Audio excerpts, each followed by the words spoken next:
ಶ್ರೀಕಾಂತ್, ನಿಜವಾಗ್ಲೂ ವೇಟ್ ಮಾಡ್ಕೊಂಡ್ ಬಂದಿದ್ದೀರಾ? ಏಟಾಗಿರೋದೇನೋ ನಿಜಾನೇ ಬಾಸ್, ಆದ್ರೆ ಕೈಗಲ್ಲ, ಹಾರ್ಟ್ಗೆ.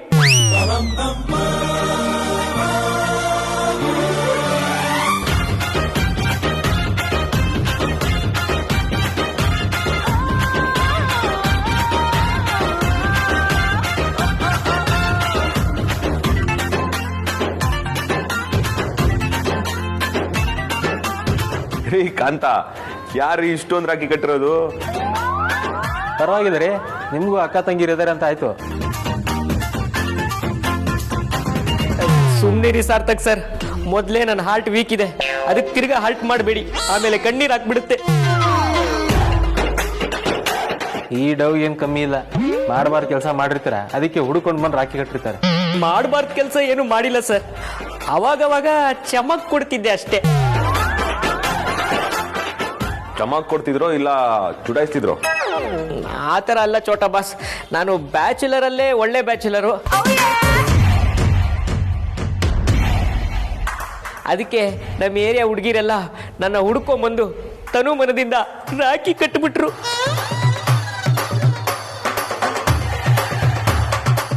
ರಾಖಿ ಕಟ್ಟಕ್ ಮಾತ್ರ ಎಲ್ಲರೂ ಕಾಂತಣ್ಣ ಕಾಂತಣ್ಣ ಅಂತ ಮುಂದೆ ಬರ್ತಾರೆ, ಆದ್ರೆ ತಾಳಿ ಕಟ್ಟಿಸ್ಕೊಳ್ಳೋಕೆ ಎಲ್ಲರೂ ಹಿಂದೆ ಹಿಂದೆ ಹೋಗ್ತಾರೆ. ಏನ್ ಮಾಡೋದು, ಮೋಸ್ಟ್ಲಿ ನನ್ಗಿನ್ನ ಕಂಕಣ ಬಗ್ಗೆ ಕೂಡ ಬಂದಿಲ್ಲ ಅನ್ಸುತ್ತೆ. ರೀ ಕಾಂತ, ಇದೇನ್ ರಾಖಿ ಕಟ್ಟಿರೋದು ನಿಮ್ಗೆ? ನಾನು ಅಗ್ರಜ ಸ್ಕೂಲ್ ಡೇಸ್ ಅಲ್ಲಿ ಇರ್ಬೇಕಾದ್ರೆ ಎಷ್ಟು ಹುಡುಗಿರು ಅಗ್ರಜಂಗ್ ರಾಖಿ ಕಟ್ಟಿದ್ರು ಗೊತ್ತಾ? ಏನಕ್ಕೆ ಅಂದ್ರೆ ಅವನ್ ಎಲ್ಲಾರ ಹತ್ರನು ಸ್ವೀಟ್ ಆಗಿ ನಡ್ಕೊಳ್ತಾ ಇದ್ದ, ಎಲ್ಲರಿಗೂ ಇಷ್ಟ ಆಗ್ತಾ ಇದ್ದ. ಆದ್ರೆ ನೀವ್ ಈ ವಯಸ್ಸಲ್ಲೂ ಕೈ ತುಂಬಾ ರಾಖಿ ಕಟ್ಸ್ಕೊಳ್ತಿದ್ದೀರಾ ಅಂದ್ರೆ ನಿಮ್ ಏರಿಯಾದಲ್ಲಿ ನೀವು ದೊಡ್ಡ ಜೋಲ್ಪಾಟಿ ಇರ್ಬೇಕು, ಅದಕ್ಕೆ ಹುಡ್ಕೊಂಬಂದು ಇರೋ ಬರೋರೆಲ್ಲ ರಾಖಿ ಕಟ್ಟಿದ್ದಾರೆ.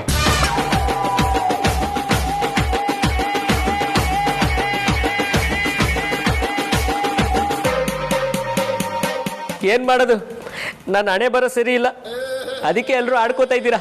ಆಡ್ಕೊಳ್ಳಿ ಆಡ್ಕೊಳ್ಳಿ. ಕಾಂತ, ನಿನ್ ಮುಗೀತಾ? ಲೇಟ್ ಆಗ್ತಾ ಇದೆ.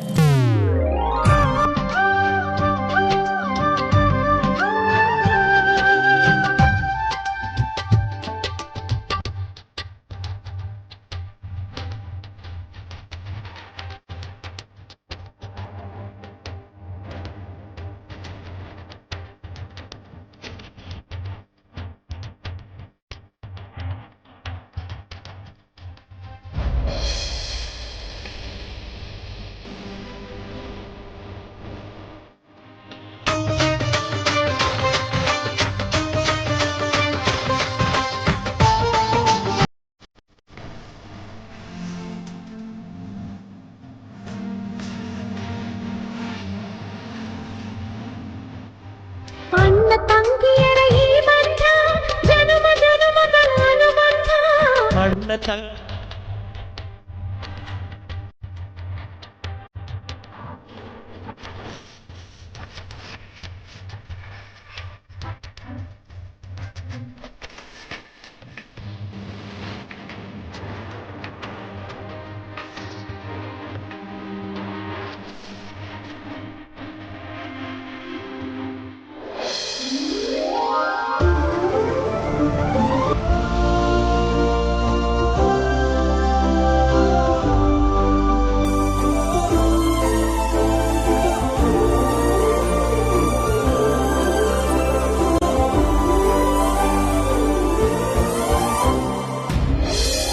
ಈಗ ನೀವು ನಿಮ್ಮ ಆರೋಗ್ಯದ ಕಡೆನೂ ಗಮನ ಕೊಡಿ.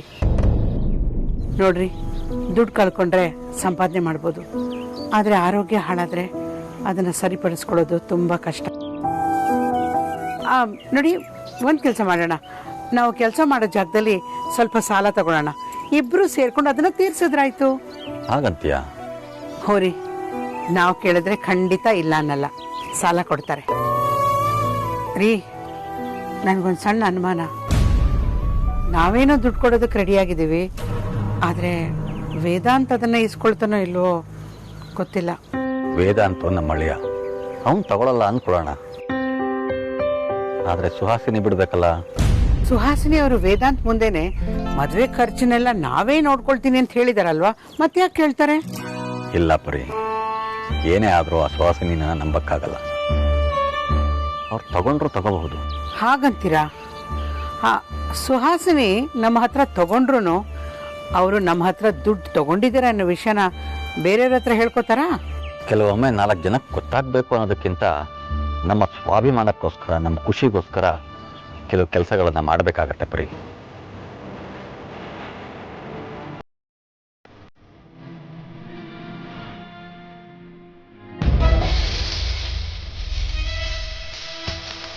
ಅದ್ಯಾ ಏನ್ ಮಾಡ್ತೀನಿ?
ಅಯ್ಯೋ ರಾಜ ನಂಗೆ ರಾಗಿನೇ ಕಟ್ಲಿಲ್ಲ, ಮತ್ತೆ ಹೋಯ್ತು.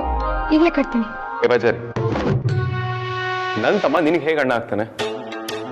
ಹಲೋ, ಏನ್ ಹಿಂಗ್ ಮಾತಾಡ್ತಾ ಇದೀಯಾ? ನೀನ್ ನನಗೆ ಗಂಡ ಆಗೋಕ್ಕೂ ಮುಂಚೆ ರಾಜಣ್ಣ ನಮ್ಗೆ ಅಣ್ಣ ಆಗಿದ್ರು, ರಾಖಿ ಬಾಯಿ ಆಗಿದ್ರು. ರಾಖಿ ಬಾಯಿ ಅಂತಂದ್ರೆ ಏನು ಅಂತ ಗೊತ್ತು ತಾನೆ?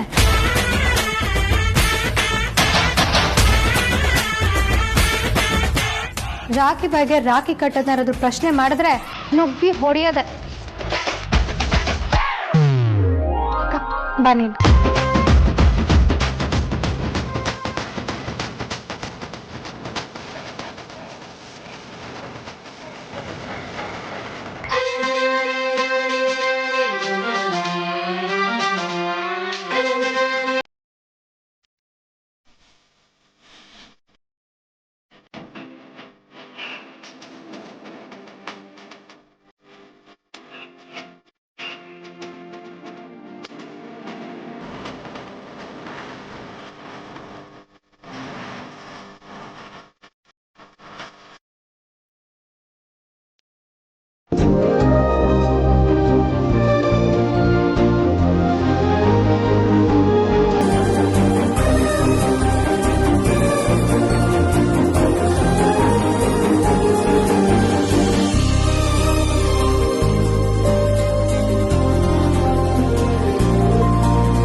ಇದು ಧ್ರುವನ್ ತಪ್ಪ. ಬೇಡ ಬಾಬಾ, ನಾವಿದನ್ನ ತಗೊಂಡ್ರೆ ಇವಾಗ ತಪ್ಪಾಗುತ್ತೆ. ರಾಜನ ಈ ಸ್ಥಿತಿಲಿ ಇರ್ಬೇಕಾದ್ರೆ ಗಿಫ್ಟ್ ತಗೊಳಕ್ಕೆ ನಮ್ಮ ಮನ್ಸು ಒಪ್ತಿಲ್ಲ. ರಾಜಣ್ಣ ಆದಷ್ಟು ಬೇಗ ಹುಷಾರಾಗಬೇಕು. ನೆಕ್ಸ್ಟ್ ಇಯರ್ ರಾಖಿ ಹಬ್ಬಕ್ಕೆ ಅವರಿಂದನೇ ನಾವು ಗಿಫ್ಟ್ ತಗೋಬೇಕು. ಅಲ್ಲಿವರೆಗೂ ನಾವು ಗಿಫ್ಟ್ ತಗೊಳ್ಳಲ್ಲ.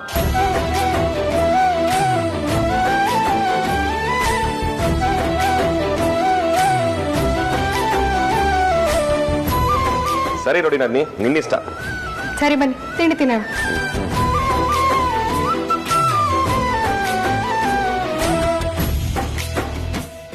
ಈ ಮನೆಯವರು ನನ್ನ ಎಷ್ಟೇ ಪ್ರೀತಿ ಮಾಡಿದ್ರು ನಾನು ಒಬ್ಬ ಇದ್ದೀನಿ ಅನ್ನೋದನ್ನ ಮರ್ತೇ ಬಿಡ್ತಾರೆ.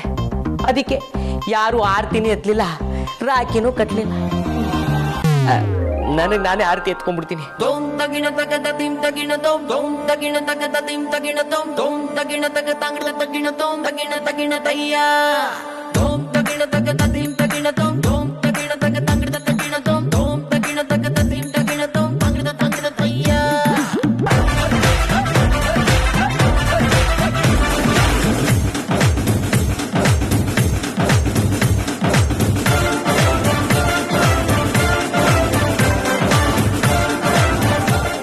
ಆಲ್ರೆಡಿ ಇಷ್ಟೊಂದು ರಾಖಿ ಕಟ್ಟಿಸ್ಕೊಂಡಿದ್ದೀನಿ. ಇನ್ನೊಂದು ರಾಖಿ ಕಟ್ಕೊಂಡ್ರು ವೇಟ್ಗೆ ಕೈಯೇ ಬಿದ್ದೋದ್ರು ಬಿದ್ದೋಗ್ಬಿಡ್ಬೋದು. ಬೇಡಪ್ಪ.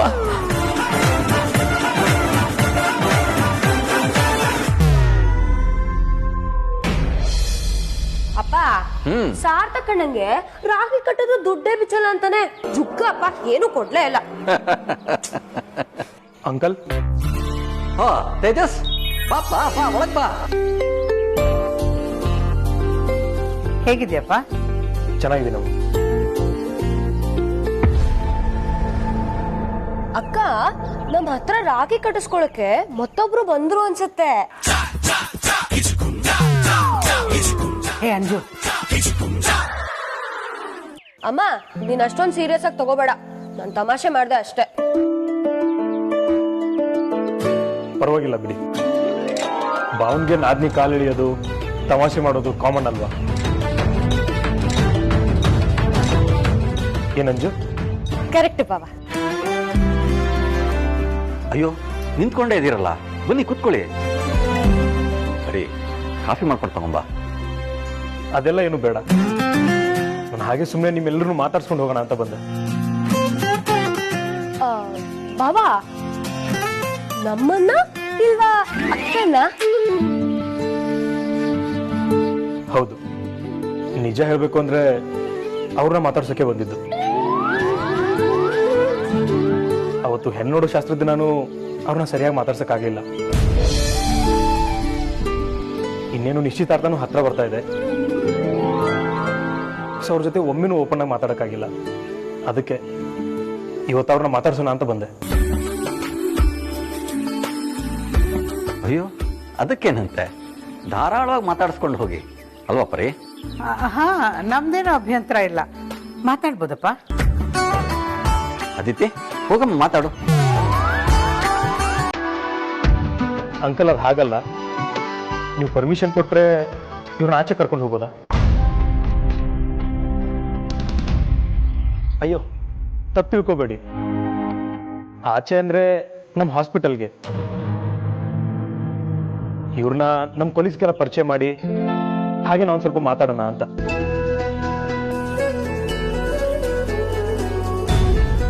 ಕರ್ಕೊಂಡು ಹೋಗ್ಬೋದಪ್ಪ, ನಮ್ದೇನೂ ತೊಂದರೆ ಇಲ್ಲ. ಅದಿತಿ, ಬೇಗ ಹೋಗಿ ರೆಡಿ ಆಗಮ್ಮ. ಇಲ್ಲಮ್ಮ, ನಾನು ಹೋಗಲ್ಲ. ಯಾಕಮ್ಮ, ಏನಾಯ್ತು? ಅಮ್ಮ, ಅವಳಿಗೆ ತುಂಬಾ ತಲೆನೋವು ಅಂತೆ, ಅದಕ್ಕೆ ಹೋಗಲ್ಲ ಅಂತಿದ್ದಾಳೆ. ಹೌದಮ್ಮ, ಬೆಳಗಿಂದ ಯಾಕೋ ತುಂಬಾ ತಲೆನೋವ್ತಾ ಇದೆ. ಅದಿತಿ, ತಲೆನೋವು ತಾನೆ, ಅದೇನು ಅಂಥ ದೊಡ್ಡ ವಿಷಯ ಅಲ್ಲ ಕಣಮ್ಮ, ಎಲ್ರಿಗೂ ಬರ್ತಾ ಇರುತ್ತೆ. ನೀನ್ ಹೋಗಪ್ಪ, ಹೋಗಿ ರೆಡಿ ಆಗು. ಪ್ಲೀಸ್ ಅಮ್ಮ, ತುಂಬಾ ತಲೆನೋವ್ತಾ ಇದೆ. ಅಯ್ಯೋ, ಡಾಕ್ಟರ್ ನಿನ್ ಜೊತೆಗಿರುವಾಗ ಯಾಕೆ ಯೋಚನೆ ಮಾಡ್ತಿದ್ಯಾ? ಆರಾಮಾಗಿ ಹೋಗ್ಬಿಡ್ಬಾ.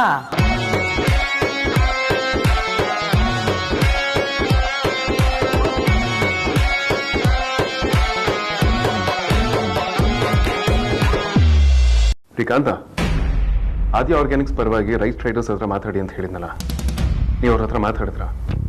ಡೀಲ್ ಓಕೆ ಆಯ್ತಾ? ರಿಪಿಡ್ ಇನ್ಫ್ರಾಟಿಕ್ಗೆ ಕಳಿಸ್ಬೇಕಾಗಿರೋ ಫೈಲ್ಸ್ ಅಟ್ಲೀಸ್ಟ್ ಕಳಿಸಿದ್ರಾ? ಶ್ರೀಕಾಂತ, ಯಾಕ್ರಿ ಏನು ಮಾತಾಡ್ತಿಲ್ಲ? ನಾನು ಹೇಳ್ತಿರೋದು ನಿಮಗೆ ಕೇಳಿಸ್ತಿಲ್ವಾ? ವಿವಿಡ್ ಇನ್ಫ್ರಾಟೆಕ್ ಫೈಲ್ಸ್ ಎಲ್ಲಿದೆ ಅಂತ ನಾದ್ರೂ ಹೇಳಿ, ನಾನು ಮೀಟಿಂಗ್ಗೆ ಪ್ರಿಪೇರ್ ಆಗಬೇಕು. ಶ್ರೀಕಾಂತ, ಯಾಕ್ರಿ ಏನು ಮಾತಾಡ್ತಿಲ್ಲ? ಎಡ್ವರ್ಡ್ ಕಾಂತ, ನಾನು ಹೇಳ್ತಿರೋದೇನು ಕೇಳಿಸ್ತಿಲ್ವಾ? ಅಥವಾ ಕೇಳಿಸ್ಕೊಂಡು ಕೇಳಿಸದೇ ಇರೋರ ಥರ ನಾಟಕ ಮಾಡ್ತಿದ್ದೀರಾ? ಬರ್ತಾ ಬರ್ತಾ ತುಂಬಾನೇ ಇರೆಸ್ಪಾನ್ಸಿಬಲ್ ಆಗ್ತಿದ್ದೀರಾ ನೀವು. ಕೆಲ್ಸದ ಮೇಲೆ ಸ್ವಲ್ಪನಾದ್ರೂ ಗೌರವ ಬೇಡ್ವೇನ್ರಿ? ಮಾತಾಡ್ರಿ. ನೋಡಿ, ನೀವ್ ಯಾರಿಗ್ ಬೇಕಿದ್ರು ಯಾಮರ್ಸ್ಬೋದು, ಆದ್ರೆ ರೌಡಿ ಬೇಬಿಗೆ ಮಾತ್ರ ಯಾಮರ್ಸೋದಕ್ಕೆ ಸಾಧ್ಯನೇ ಇಲ್ಲ. 200 ಗ್ರಾಮ್ ಹುರುಳಿಕಾಳು ಕೊಟ್ಟು 80 ರೂಪಾಯಿ ಬಿಲ್ ಹಾಕಿ ಫೋನ್ ಸ್ವಿಚ್ ಆಫ್ ಮಾಡ್ಕೊಂಡು ಕುತ್ಕೊಂಡ್ಬಿಟ್ರೆ ಗೊತ್ತಾಗಲ್ಲ ಅನ್ಕೊಂಡಿದ್ದೀರಾ? ನೀವ್ ನನಗೆ ಯಾಮರ್ಸ್ಬೇಕು ಅಂತಂದ್ರೆ ಇನ್ನೊಂದ್ ಜನ್ಮ ಹುಟ್ಟು ಬರ್ಬೇಕಾಗತ್ತೆ. ಬಚಾರಿ,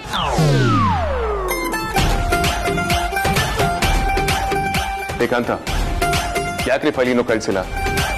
ಕೆಲಸ ಮಾಡೋದಿಕ್ ಆಗುತ್ತಲ್ವಾ ಹೇಳ್ಬಿಡಿ, ಇಲ್ಲಾಂದ್ರೆ ಆಲ್ಟರ್ನೇಟಿವ್ ವ್ಯವಸ್ಥೆ ಮಾಡ್ಕೊಳ್ಬೇಕಾಗುತ್ತೆ. ರೀ ಕೆಂಪಣ್ಣ, ಯಾಕೆ ಸೈಲೆಂಟ್ ಆಗ್ಬಿಟ್ರಿ? ಮಾತಾಡ್ರಿ. ಶ್ರೀ ಕೆಂಪಣ್ಣ, ಮಾತಾಡ್ರಿ. ಅದೆಲ್ಲ ಆಗಲ್ಲ. 80 ರೂಪಾಯಿ ಅಂದ್ರೆ ಕಮ್ಮಿನಾ? ಅದನ್ನ ಸಂಪಾದನೆ ಮಾಡೋದಕ್ಕೆ ಎಷ್ಟು ಕಷ್ಟ ಪಡ್ಬೇಕು ಗೊತ್ತಾ? ಇವಾಗ ಶುರು. ನೀವ್ ಅದೇನ್ ಮಾಡ್ತಿರೋ ನಂಗೆ ಅದೆಲ್ಲ ಗೊತ್ತಿಲ್ಲ. ನನ್ ದುಡ್ಡು ವಾಪಸ್ ಬೇಕಂದ್ರೆ ಬೇಕಷ್ಟೇ, ಇಲ್ಲ ಅಂದ್ರೆ ಗೊತ್ತಲ್ಲ. ನಾನು ಮಾತಾಡ್ತಿರೋದು ಕೇಳಿಸ್ತಿಲ್ವಾ? ಕೇಳಿಸ್ತಿದೆ. ಅದಕ್ಕೆ ಏನ್ ಮಾಡ್ಬೇಕೀಗ? ಸ್ವಲ್ಪ ಮೆತ್ತಿಗೆ ಮಾತಾಡು. ಶ್ರೀಕಾಂತ, ನಾಳೆ ಬೆಳಗ್ಗೆ ಎಲ್ಲಾ ಫೈಲ್ಸು ನನ್ನ ಟೇಬಲ್ ಮೇಲೆ ಇರ್ಬೇಕು, ಇಲ್ಲಾಂದ್ರೆ ಗೊತ್ತು ತಾನೆ ಏನ್ ಮಾಡ್ತೀನಿ ಅಂತ. ನೋಡ್ರಿ, ನಂಗೆ ಅವೆಲ್ಲ ಗೊತ್ತಿಲ್ಲ. ನೀವು ಮಾಡಿ ತಪ್ಪಿಗೆ ಪರಿಹಾರವಾಗಿ ನಮ್ಮ ಮನೆಗೆ ನಾಳೆ 2 kg ಆಲೂಗಡ್ಡೆನ ಫ್ರೀಯಾಗಿ ಕೊಟ್ಟು ಕಳಿಸ್ಬೇಕಷ್ಟೇ. ಹಾ, ಸಾರಿನಾ? ಈಗ ಸಾರಿ ಕೇಳಿದ್ರೆ ಏನ್ರಿ ಪ್ರಯೋಜನ? ಈ ಬುದ್ಧಿ ಬಿಲ್ ಹಾಕುವಾಗ ಎಲ್ಲೋಗಿತ್ತು ಅವೆಲ್ಲ ನನಗೆ ಗೊತ್ತಿಲ್ಲ. ನಾಳೆ ನಮ್ಮ ಮನೆಗೆ 2 kg ಆಲೂಗಡ್ಡೆನ ಕಳ್ಸಿಕೊಡ್ಬೇಕು, ಇಲ್ಲ ಅಂತಂದ್ರೆ ನಾನೇ ಬರ್ಬೇಕಾಗತ್ತಷ್ಟೇ. ಶ್ರೀಕಾಂತ, ನೀವು ಮಾಡಿರೋ ತಪ್ಪಿಗೆ ನಾನು ಆಫೀಸಿಗೆ ಬರೋಷ್ಟರೊಳಗೆ ನನ್ನ ಟೇಬಲ್ ಮೇಲೆ 2 kg ಆಲೂಗಡ್ಡೆ ಇರಬೇಕು, ಗೊತ್ತಾಯ್ತಾ?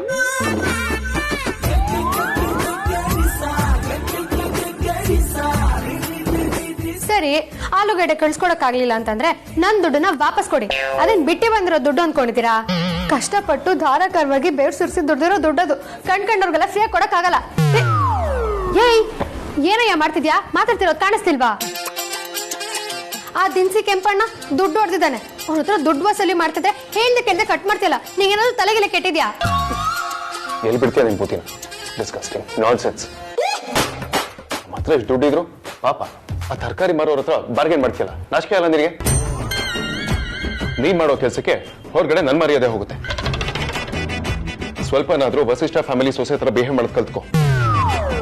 ಏನಯ್ಯ, ಹಾ ಸುಮ್ನೆ ದಿನಿ ಅಂತ ಬಾರಿ ಮಾತಾಡ್ತಾ ಇದ್ಯಾ? ಬಾರ್ಗೇನ್ ಮಾಡೋದು ಅಂತಂದ್ರೆ ಏನು ಅಂತ ಅನ್ಕೊಂಡಿದ್ಯಾ? ಹಾ, ಅದು ಹೆಂಗಸರಿಗೆ ಸಿಕ್ಕಿರೋ ಜನ್ಮಸಿದ್ಧ ಹಕ್ಕು. ಆ ಹಕ್ಕನ್ನ ಕಿತ್ಕೊಳ್ಳೋದಕ್ಕೆ ನೀನ್ ಯಾರು ಅಂತ? ಹೋಗ್ಲಿ, ನಿಂಗ್ ಸಂಸಾರ ನಡ್ಸೋದು ಹೇಗೆ ಅಂತ ಗೊತ್ತಿದ್ಯಾ? ಗೊತ್ತಿದ್ರೆ ನೀನ್ ಈ ತರ ಮಾತಾಡ್ತಿರ್ಲಿಲ್ಲ ಬಿಡು. 1 ರೂಪಾಯಿ ಉಳಿಸಿದ್ರೇನೆ ಸಂಸಾರನ ನಡ್ಸೋದಿಕ್ಕಾಗೋದು, ಇಲ್ಲ ಅಂತಂದ್ರೆ ಫುಟ್ಪಾತ್ ಆಗತ್ತಿ. ನೋಡು ಬಚಾರಿ, ಈ ನಿನ್ ಚಿಲ್ಲರೆ ವ್ಯವಹಾರ ಅಡುಗೆ ಮನೆ ಇಟ್ಕೊ, ಬೆಡ್ರೂಮ್ ತನಕ ತರಬೇಡ. ನನಗೆ ಆನ್ಲೈನಲ್ಲಿ ಇಂಪಾರ್ಟೆಂಟ್ ಮೀಟಿಂಗ್ ಇದೆ, I have to prepare for that. Yo, ಎಲ್ಲಿಗೆ ಹೋಗ್ತಿದ್ಯಾ? ನಿನಗೆ ಮಾತ್ರ ಮೀಟಿಂಗ್ ಇರತ್ತಾ? ನಾನ್ ಮಾಡೋದೇನು ಚಿಲ್ಲರೆ ವ್ಯವಹಾರನಾ? ನಾನ್ ಮಾಡ್ತಿರೋದು ಸಂಸಾರನೇ ಕಣಯ್ಯ. ಒಂದಿನ ಸಂಸಾರ ಜವಾಬ್ದಾರಿನ ತಗೊಂಡ್ ನೋಡು, ಆಗ ಗೊತ್ತಾಗತ್ತೆ ಕಷ್ಟ ಏನು ಅಂತ. ಸುಮ್ನೆ ದೊಡ್ಡದಾಗ ಫೋನ್ ಕಟ್ ಮಾಡೋದಲ್ಲ. ಸುಮ್ಮನೆ ಸ್ಟೂಪಿಡ್ ಆಗಿ ಮಾತಾಡಬೇಡ ಬಚಾರಿ. ನಿನಗೆ ಕಾನ್ವರ್ಸೇಷನ್ ನಾವು ಯಾವಾಗ ಬೇಕಾದ್ರೂ ಮಾಡ್ಕೋಬಹುದು, ಆದ್ರೆ ಮೀಟಿಂಗ್ ಪ್ರಿಪರೇಷನ್ ನಾನು ಇವತ್ತೇ ಮಾಡ್ಕೋಬೇಕು. ಹಲೋ, ಏನಯ್ಯ ಸ್ಟುಪಿಡು? ನಮ್ ದುಡ್ಡನ್ನ ನಾವ್ ನೋಡ್ಕೊಂಡ್ರೆ ಸ್ಟುಪಿಡ್ ಆಗಿ ಹೋಗ್ಬಿಡ್ತಾ? ನೀನು ಸ್ಟುಪಿಡು, ನಿಮ್ ಇಡೀ ಫ್ಯಾಮಿಲಿನೇ. ಸುಮ್ಮನೆ ಕೋಪ ಬರ್ಸ್ಬೇಡ, ಆಮೇಲೆ ನಾನು ಏನ್ ಮಾಡ್ತೀನೋ ನನಗೆ ಗೊತ್ತಿಲ್ಲ. ಏನಯ್ಯ ಮಾಡ್ತೀಯಾ? ಅಲ್ಲ ಏನ್ ಮಾಡ್ತೀಯಾ ಅಂತ. ಈ ರೌಡಿ ಬೇಬಿ ಮುಂದೆ ಇವೆಲ್ಲ ನಡೆಯಲ್ಲಮ್ಮ ಅಂತವ್ರಿಗೆ ಮಣ್ಣು ಮುಗಿಸಿದೀನಿ. ಇನ್ ನೀನೆಲ್ಲ ಯಾವ ಲೆಕ್ಕ?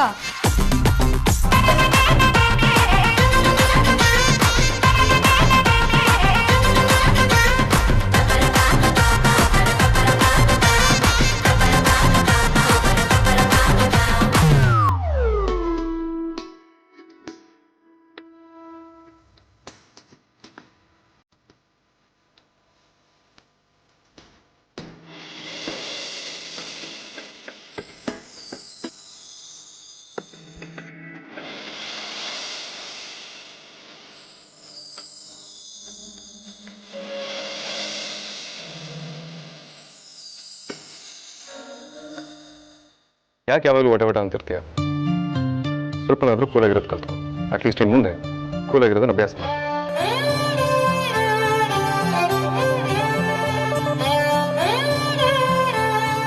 ಯಾವಾಗಲೂ ಇಷ್ಟೊಂದು ಸ್ಟ್ರೆಸ್ ಔಟ್ ಆಗಿರೋದು ಒಳ್ಳೇದಲ್ಲ.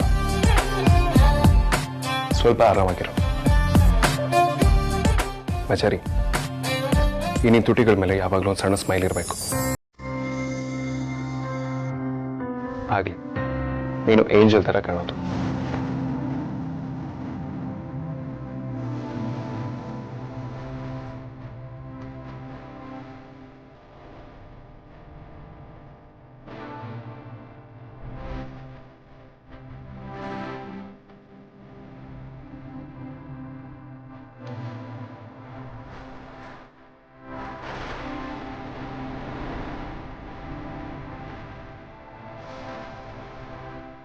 ನೀನು ನನ್ನ ಮುದ್ದು ಕಂದ ಅಲ್ವಾ, ನನ್ನ ಕೋತಿ ಮರಿ ಅಲ್ವಾ. ನನಗೆ 2 ಡೇಸಲ್ಲಿ ಇಂಪಾರ್ಟೆಂಟ್ ಮೀಟಿಂಗ್ ಇದೆ, ನಾನು ಸ್ವಲ್ಪ ಪ್ರಿಪೇರ್ ಆಗಬೇಕು. ಬೇಜ ಮಾಡ್ಕೋಬೇಡ.